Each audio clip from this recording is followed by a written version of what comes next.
All right, I do believe we're live. Hello, everybody. Anyone else there in the chat room? I got some names popping in here.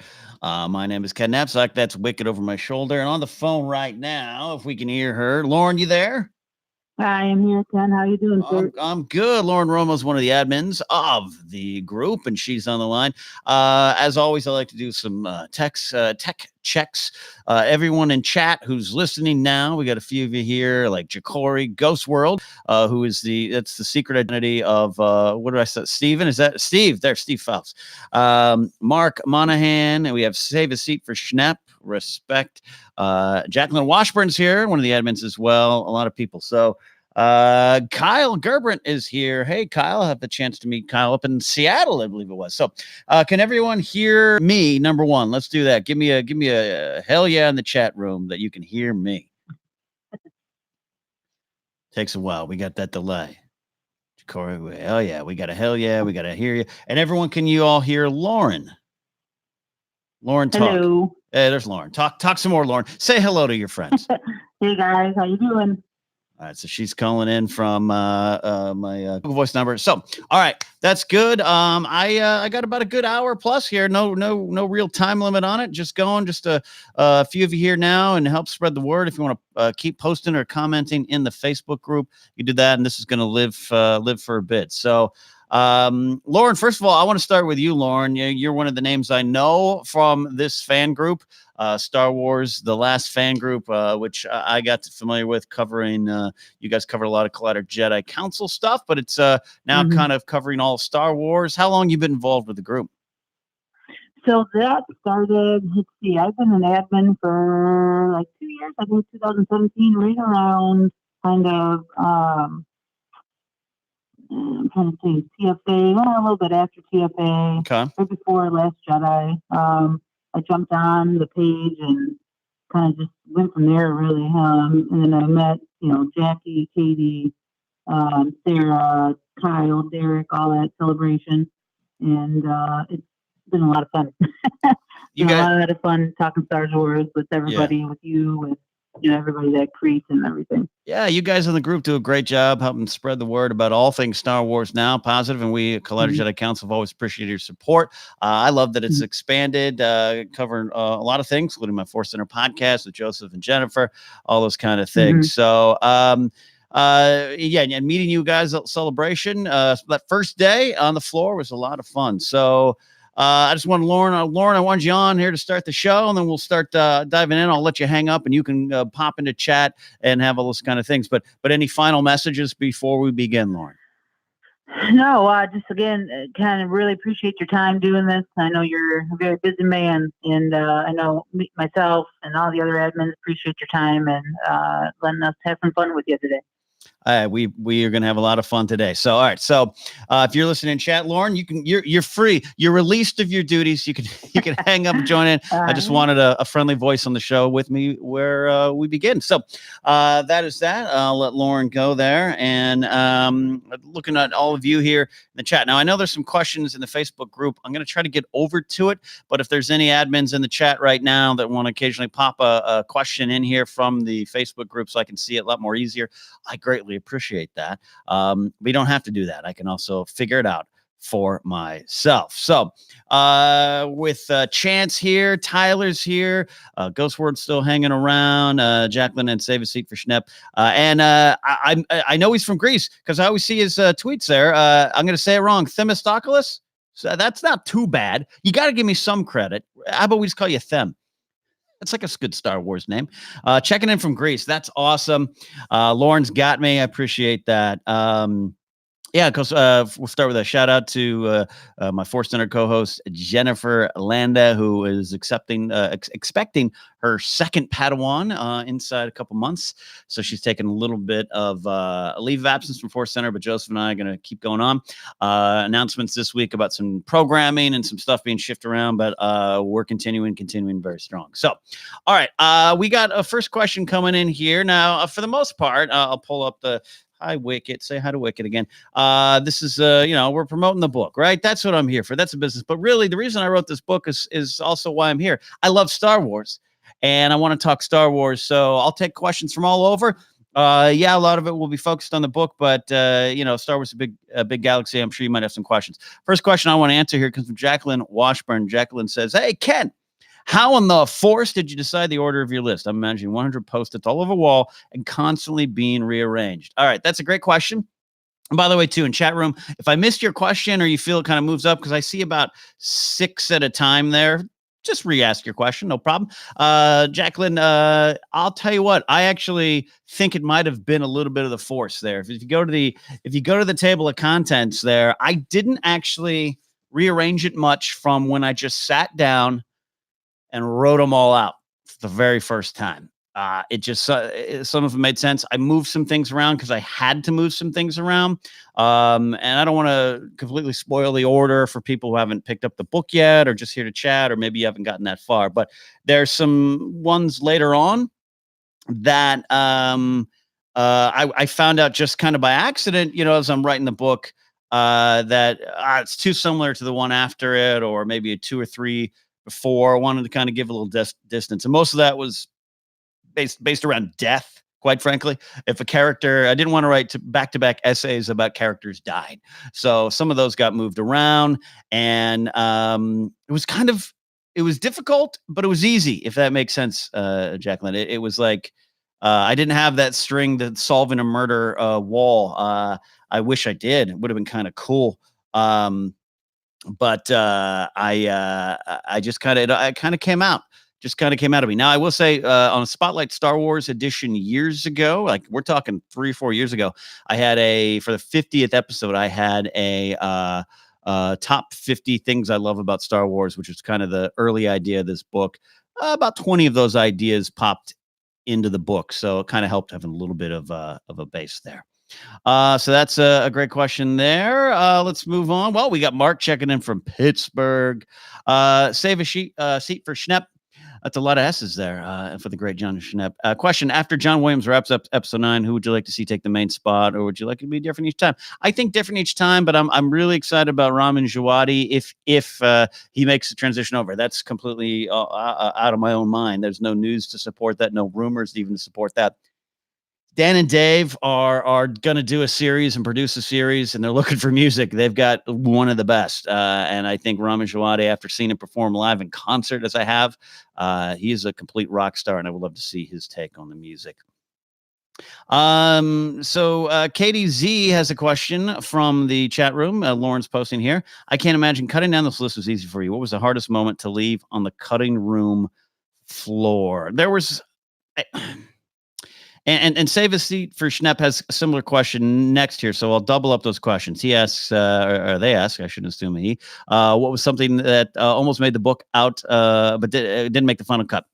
The book is great, by the way. Well, thank you, Save a Seat for Schnepp. So as far as things that got cut, there's some maybe Star Wars Han Solo moments from the original trilogy. A lot of those. I wanted to put more Poe in the book. I don't think I have a ton of Poe Dameron stuff in the book, but there's a couple Last Jedi moments with Poe. I wanted to put in specific moments maybe from some of the novels. Sometimes I went with different choices. And I wish I kind of forgot, and I just said this on another show that's coming out, so I don't want to double up my information, but I kind of forgot a moment from Leia, Princess of Alderaan. I actually there's something from that book in my book, at essay number 75, the Panaka stuff, but I wanted to put more of the dinner party stuff, and I kind of forgot about it. So we'll keep that for next time. As far as musicians, Save a Seat for Schnepp agrees with Ramin Djawadi. Tyler Typrus says, I'd love to see Kevin Kiner do more Star Wars scores. I totally do agree with that. I think Kiner, I agree with Christian when we talk about Kiner being kind of trapped to the TV side of things, and particularly his work in Rebels was amazing. So we'll see, maybe a little bit more. Them's got some questions from Greece here. It says, I noticed the 4 interludes and the 4 images on the front page. Really love them. Whose idea was to have those specific images, icons, like the lightsabers for chapter 2, the first step into a larger world? I got to give credit to the editor, the editing team at Mango Publishing. As you guys know, this book is made with them and through them. So they made a lot of those decisions. I'll be honest, the little icons, which I love, they pitched me this title and the cover and everything. That was from them, and I just kind of this is a real simple, grabs your attention kind of cover. And these little drawings here that I'm pointing to on the video are from just an artist that they have an account with on Shutterstock. Glamorous, right? That's the glamorous world. I did want to do wanted to work with Janine Bryce, Janine the Machine. Janine Devine, you might know her from the movie Trivia Schmodown. I love Janine's work. And in fact, I do have an exclusive kind of variant cover, if you will, but it's a poster that Janine created specifically for me, using a little bit of the title and some of her own artwork, her little digital pop art she does, which I just am a huge fan of. And that's available actually on my website and at live shows coming up and live events. I'm going to be having some of those. And I had thought about that would have been a cover, but this is just, it's from their team and it's simple, and I just liked it there. So Jacqueline says, wish I had the ending for Dr. Cyber where Venture sacrifices herself for Voss because she loves him. I just finished reading the book to my 9-year-old, and the moment gets me every time. Yeah, that's a great moment too. And that's one of the issues I had. I most of these moments are movie moments, right? Out of the 100 moments and the 104 total essays, they're mostly movie moments. And I kind of went back in my head and going back to your original question, Jacqueline, about how I came up with the list. It was just, what do I know in my heart has grabbed my attention? And Dark Disciple, though a book I love, it was one of my early reads, and I don't remember a lot of it. And I just didn't have the time to go through every moment. I had to go with my heart, the Force. And then I wanted to go. I really loved the moment with Ventress and Mother Talzin, and her kind of falling back into her mother Talzin's arms. Just meant a lot to me in terms of, that was the first time I kind of was like, oh, Ventress has a little bit more to her as a character for me. And that has a lot to do with Katie Lucas. And I hope you guys all have listened to Jennifer Landis' Happy Beeps episode about Ventress and Katie Lucas. If you haven't, go back and check it out. It's really great. And so I wanted to capture that moment. Not that I had to have just one Ventress moment. That one just jumped out to me a little bit more. Chance Cook has a book question.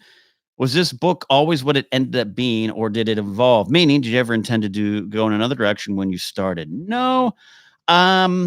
It's pretty much, Chance, it's pretty much always been what this was. I am a writer, a screenwriter, and a stand-up comedy writer, and a sketch writer. I'm a good speech writer. I wanted to test myself as a book writer, an author, as they will say. But I'm still learning the process, and it's a hard process. So it was easier for me to break it up into chunks. So the collection of essays was always the plan. And the title change, it was originally my title as pitched to Mango was 100 Reasons to Love Star Wars, the moments that built the galaxy far, far away. And they came back with, they do a lot of testing, a lot of market testing, and they wanted to be direct. Why we love Star Wars. This was what the book was about. And they added the great moments that built the galaxy far, far away. We went back and forth a little bit on the words every now and then, but that was it. And I loved it. And the moment they said it, there was a couple different ideas that came across the email chain, their marketing team and stuff, and sales team, and just why we love Star Wars. It just worked. And I thought, well, that's a good hashtag. That's a better hashtag than my title of 100 Reasons to Love Star Wars. So the book, Chance, always was intended to be 100 of the greatest moments, and it stuck with it. What I had to do, the title change came about halfway through the writing. And if I ever got stuck, and this is why I love the title, even though it's a real kind of simple, direct title.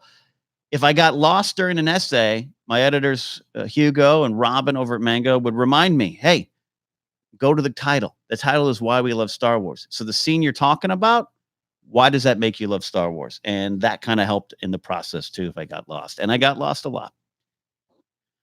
Tyler agrees with Jacqueline about that moment. Steve says, next time I smell a sequel, follow up to the book. Hey, the nice thing is Star Wars is continuing, whereas he's got a lot more coming. So maybe if someone will have me, I would do it again. Lawrence posted another question from the Facebook group, and I'm playing catch up with this question, guys. You guys are doing great. I hope you guys are having fun. I hope this isn't. Hope this is worth your time. Katie Herson asks, "Always emotion the future is, but how many list-worthy moments do you think we might see in the rise of Skywalker? Over under 5. I'm gonna take the over. Let's say it's 5. The over under. We'll put it at 5. 5 iconic moments I think we'll get over. Now the thing is too, if the book like Last Jedi has a lot for me because the eyes of Leia has always been one of my favorite moments, and that's a second. That is not a scene. It's not a sequence. It's not a sound effect. It's a character moment that lasts a second, 2 seconds at most.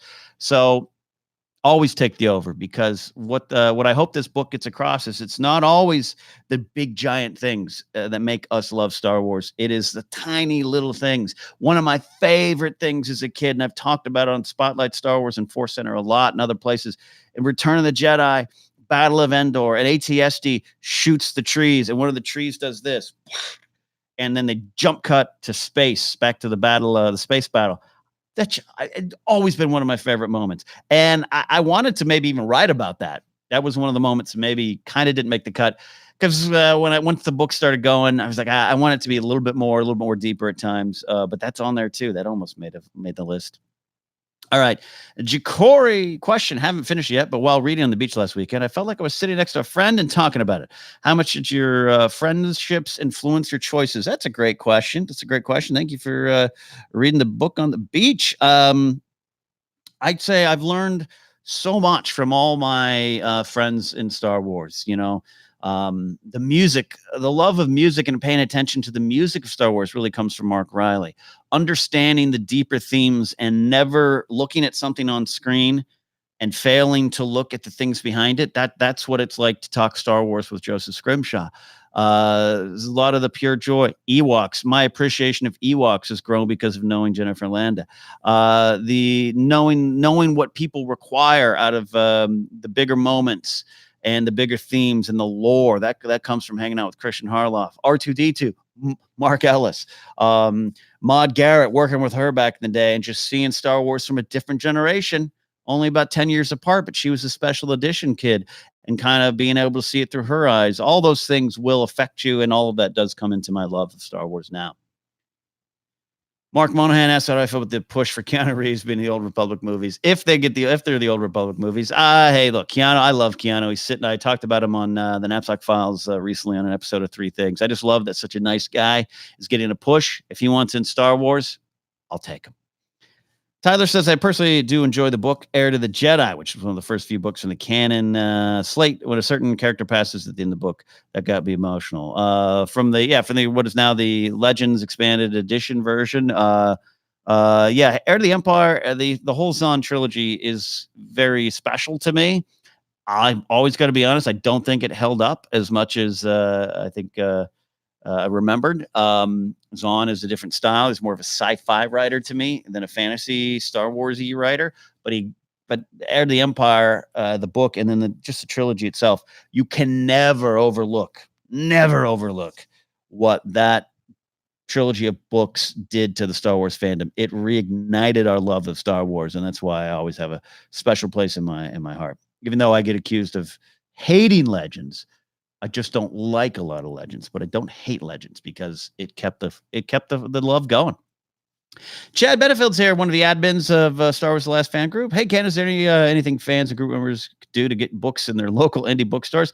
Hey, I do appreciate it. Let's be blunt. You guys want to talk business? This little beautiful thing right here, which is surreal that I'm holding it in my hand and it smells like a book. This is like it's like a band, man. You got the rock stars who are super rich and famous, and then you got the ones down below who are always shuffling. I have to get the word out about this book. I have to keep selling it and peddling it. I am like a used car salesman or a door-to-door vacuum salesman. So if you guys just spread the word, if you take a picture and you like the book and you use the hashtag Why We Love Star Wars, that's great. If you like it, I always say this too: if you read the book and you don't like what I have to say, but you still like my podcast, you don't have to do anything.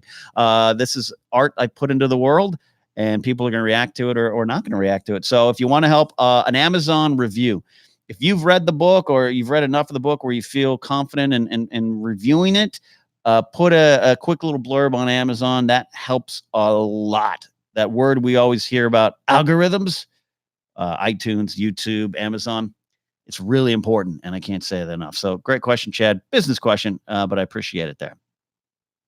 Back to Tyler here. I'm just going down here. I hope you guys are having fun here. I definitely understand that you'd have to choose a lot of movie moments. I think this is a very hard task for you.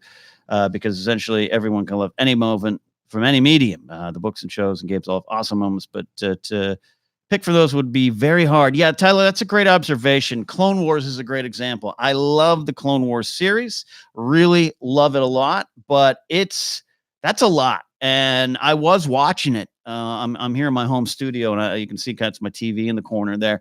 And I'd sit down and write, and I'd put something on. If I was writing a specific moment, say the Ventress Mother Talzin moment, I watched it 20, 30, 40 times in a row. But to go back and watch all the Clone Wars, and to go back, Jacqueline, you had a question, how I come up with the moments, and you guys were asking about moments that missed.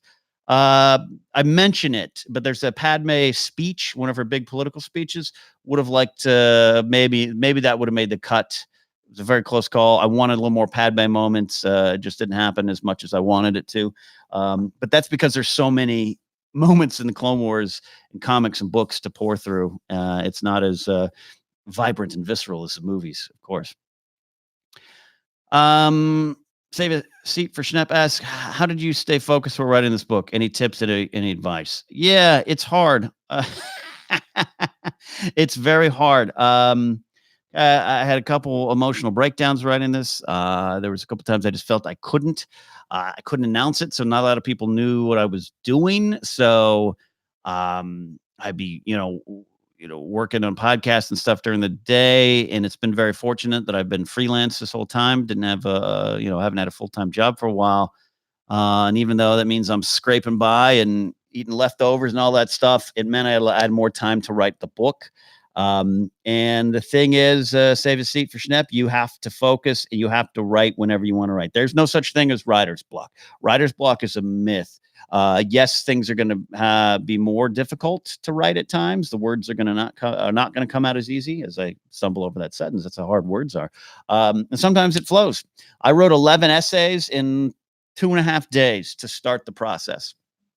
I went up to my hometown, went up to my parents' house, bunkered down, and just wrote 11 essays real quickly. I thought, this is going to be so easy. And then just the process continued to get harder as I went along. And you have to write. You have to roll up your sleeves and concentrate and write. You have no choice while you have deadlines and you're trying to get this done. You have to, you have no options. You have to stay focused. So dig in, Schnepp. Save a seat for Schnepp. Dig in. Mark Monahan, what moments did you know you would not add to the list something was popular, but you didn't want to include it? Oh, that's good. I like that. I like that question. Yeah. Oh, that's a good question. I think, Mark, I do have some of those answers. And I remember thinking, or maybe the ones that aren't as high. Maybe I could look through here. There's some moments that I thought, oh, people are going to be upset that I've ranked it that low. I'm trying to look through here. Oh man.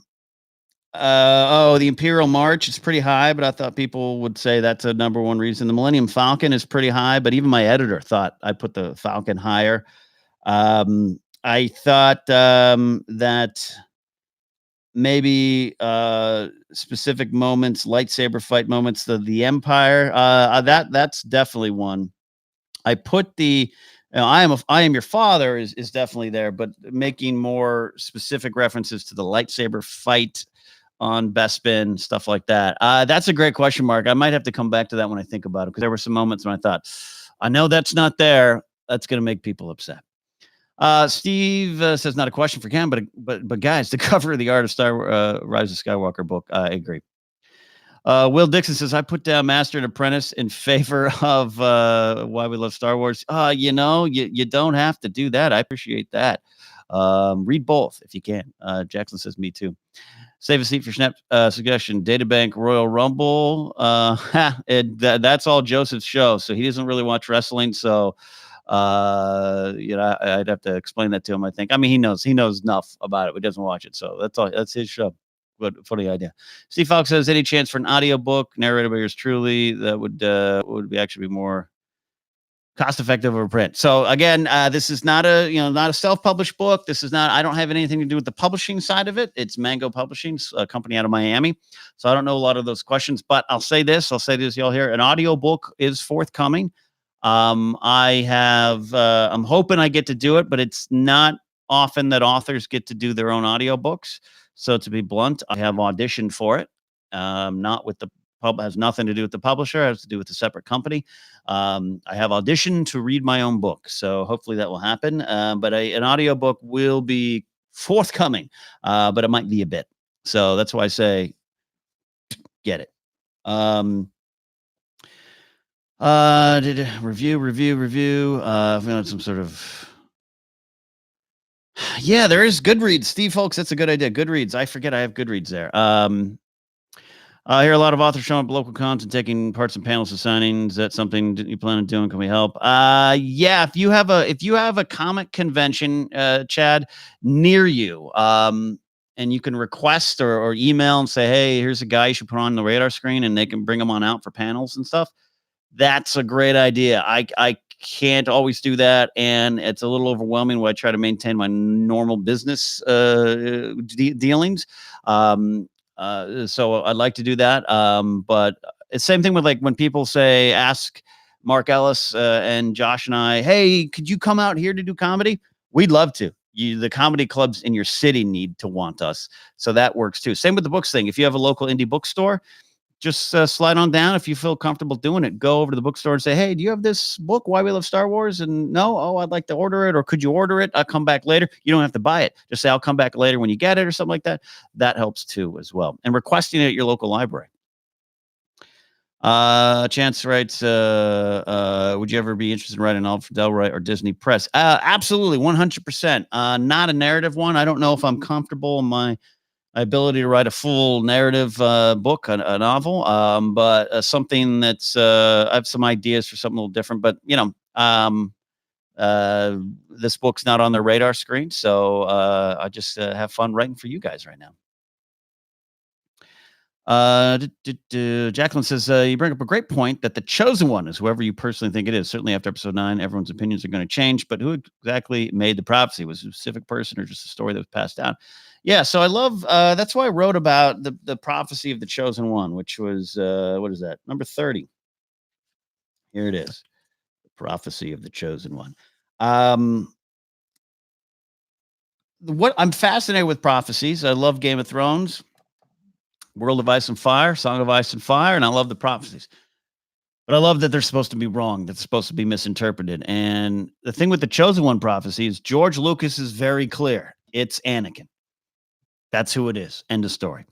But even in new canon, they play around with that. And I love that. I love that Obi-Wan kind of believes Luke might be the chosen one, or kind of thinks Luke's the chosen one. We're not sure. And I don't want to be sure. I just love the idea that these things can be misinterpreted. Even though George has given us the answer, that doesn't mean the characters in the story know that George Lucas has said Anakin's the chosen one. So I think that should play out still, which is why I get really fascinated when people get upset with they don't sweat the canon details too much. Never sweat the canon details. Let the story be told, because there always seems to be some debate. Well, Anakin said Luke's the chosen one, right? So that counteracts what they said in the prequels. It doesn't counteract anything. It's the character's point of view. So I'm fascinated with that. And the Master and Apprentice has some great stuff on the chosen one prophecy and where they came from. And I'm not an expert on Jedi lore for sure. So we'll dig that up. Mark Monahan writes, of all the moments in the book, which is the most personal and most emotional? Great question. The most personal one might be the speeder bike one, which is weird to think. That's number 54. No, 55. 55. Racing through Endor, the allure of the speeder bike sequence, because that is literally me writing about playing speeder bike, playing biker scout as a kid. And getting in my backyard, I was fortunate enough to have as a kid, and there was a tree, little palm tree that was kind of angled like this, and I'd sometimes use it for the skiff above Tatooine, but a lot of times it was a speeder bike, and that one's, that is from my personal fandom. As far as the most emotional one, writing the Leia ones, writing the Carrie Fisher ones, there's a few in there that got me, and I'll tell you the one, the epilogue of Jar Jar Binks. Essay, it was 82 or 83 or something like that. just knowing what happened to Ahmed Best and knowing what he went through, to have Chuck Wendig give him some kind of emotional send off. I really like that. To read to listen to Ahmed Best read that Chuck Wendig aftermath epilogue in Jar Jar's voice on Jamie Stangroom's YouTube channel. Still one of my favorite things. So check that out there. Great question. Derek DuVernay asks, when you first came up with the idea of this book, how nervous were you to begin, and how surprised have you been with the positive responses? First, before you do that, I'm going to turn this light on over here. Stay with me.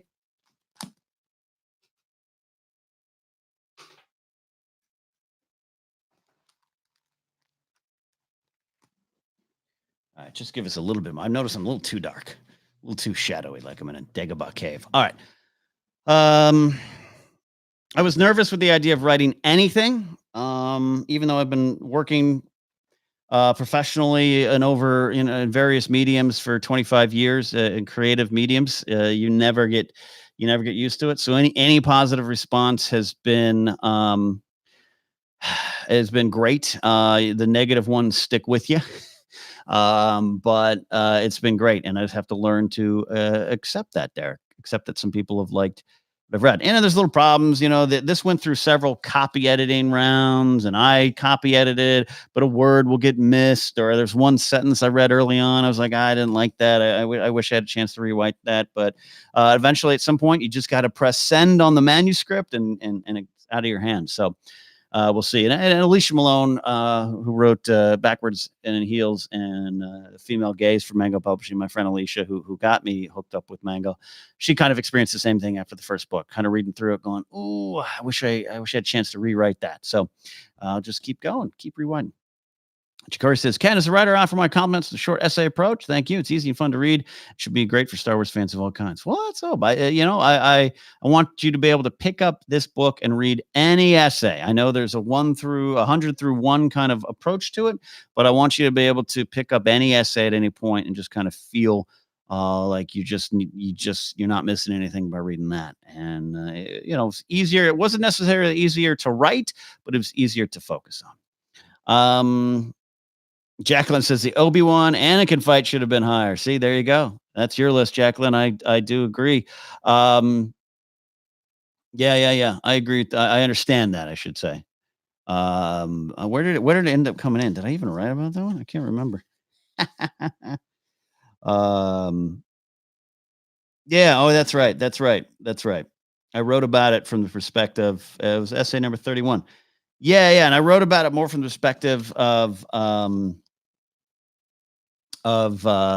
waiting for it my whole life as a fan after reading about it and hearing about it in the Return of the Jedi novel.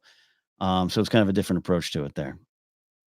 And it looks like Jikori agrees with you. Lauren Roma asks, was there anyone specific that pushed you to really make this book a reality? Yeah, myself, after I got laid off from Complex and not picked up by Collider, it's like you kind of look around, you're like, I got to do something. What do I really want to do? The digital media world is very fun. It's given me a career or a different career path that I didn't think I'd have. But, I've been in stand-up comedy for years. I've been in sketch comedy, radio, all those things. So I've been in and out of the professional wrestling industry.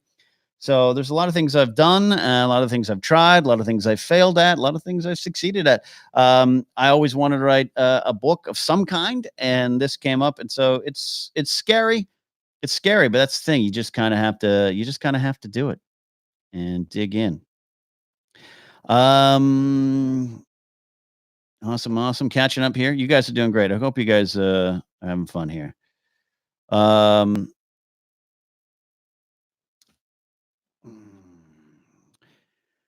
We got get Joseph Scrimshaw to read it. I wish I could. It's not my choice, man. It's all this company, this media company that does the audio books.